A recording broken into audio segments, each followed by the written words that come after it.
keberhasilan Rasul dalam membangun satu peradaban. Satu peradaban itu juga yang harus kita lakukan pada saat ini. Hal-hal yang paling asasi dalam membangun sebuah peradaban ketika kita belajar dari cara Nabi. Yang pertama sekali adalah yang dilakukan Nabi itu at-ta'lim wa ta'allum. Proses belajar mengajar. Rasul itu guru besar. Al-muallimul awwal gitu Ustaz ya. Beliau itu adalah guru umat. Dan maha dari segala guru. Tidak ada yang lebih baik guru ini selain daripada Rasulullah sallallahu alaihi wasallam. Dan Nabi itu diutus oleh Allah untuk menjadi guru itu.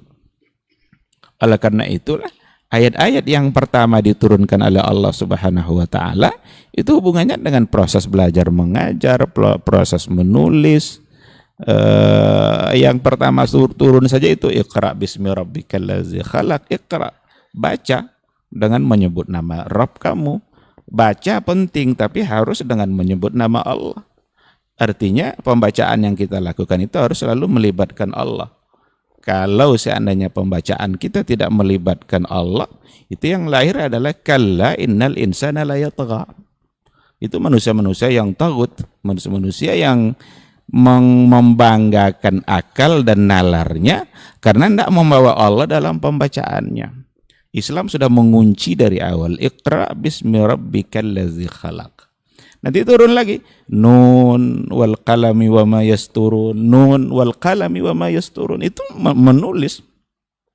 Ayat itu turun di tengah-tengah umat yang baca tulis itu belum menjadi sesuatu yang terlalu dibangga-banggakan gitu, karena mereka punya kekuatan hafalan.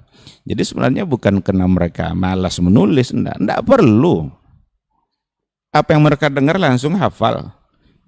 Itu sahabat dulu kalau lewat di pasar tutupnya telinganya, karena kalau enggak apa yang dengar itu lengket semua di telinga ini, enggak bisa dia lupa.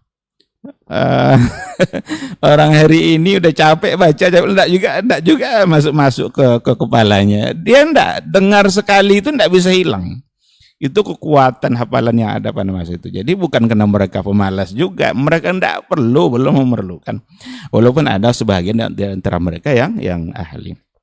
Nah, kalau kita lihat awal-awal ayat yang diturunkan itu bicara dalam proses belajar mengajar, dan itu juga lah yang dilakukan oleh Rasulullah Sallallahu Alaihi Wasallam.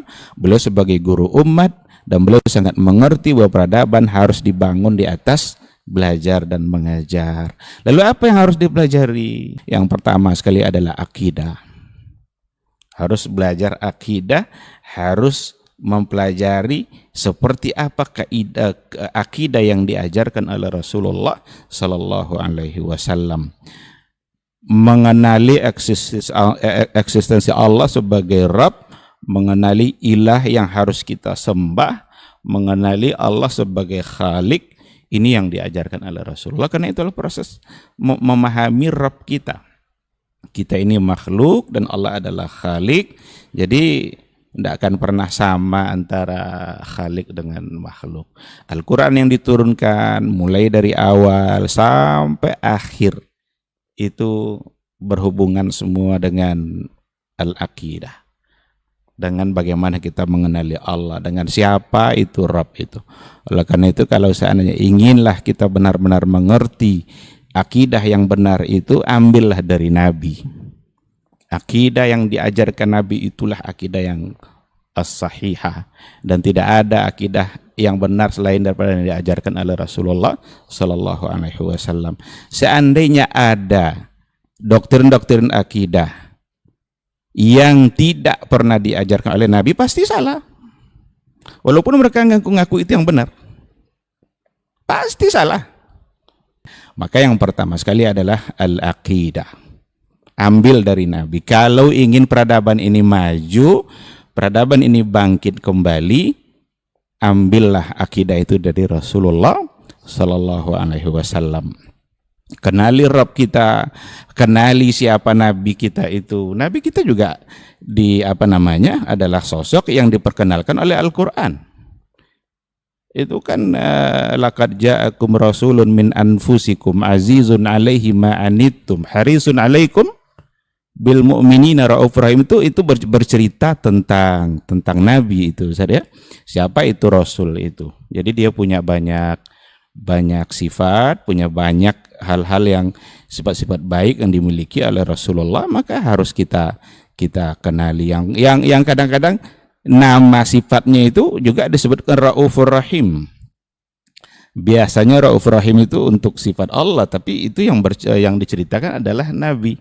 Maka kalau seandainya ada kesamaan sifat antara makhluk dengan Allah, itu samanya hanya pada nama saja, tapi tidak pada substansi. Bahkan kata mukmin umpamanya, Allah juga al-mu'min, al-muhaimin, kan itu ya? Al-mu'minul muhaiminul azizul jabbar. Orang beriman kepada Allah juga mukmin. Bahkan Jibril juga mukmin. Itu mukmin. Nah, ini kan bahasa Al-Qur'anul Karim, tapi dia punya makna yang berbeda ketika sudah disandingkan nanti kepada makhluk dan dengan ketika disandingkan kepada Al-Khaliq. Maka yang pertama sekali adalah al-aqidah as-sahihah. Wajib hukumnya itu. Jangan bermimpi untuk mengalami satu kemajuan satu peradaban kalau seandainya kita tidak ingin mengambil akidah dari yang diajarkan oleh Rasulullah Sallallahu Alaihi Wasallam. Ada banyak hal tentu saja, belajar, mengajar, apa yang harus dipelajari dari Nabi soal keadilan. Islam ini adalah agama yang adil, dan adil dalam artian yang sebenarnya. Adil dalam pembagian, kemudian adil dalam makna keseimbangan. Bagaimana agama ini mengajar kita untuk mengejar akhirat dengan tidak melupakan dunia. Itu juga bentuk dari keadilan gitu. Islam ini bukan hanya bercerita tentang akhirat aja terus, tentang neraka aja terus, tentang surga aja terus. Enggak, dia juga bercerita tentang dunia. Ada hal-hal yang perlu diraih dalam kehidupan di dunia, karena ad-dunya balagun ilal akhirah. Dunia ini adalah jembatan untuk menuju akhirat. Allah Subhanahu wa taala juga menggambarkan diri dia. Dia adalah orang yang maha pengasih, maha penyayang, tapi dia juga syadidul iqab. Dia juga maha dahsyat akibatnya. Nah, jadi belajar akidah, belajar keadilan, belajar ibadah dan lain sebagainya, itu semua akan bisa kita ambil dari Rasulullah Sallallahu Alaihi Wasallam.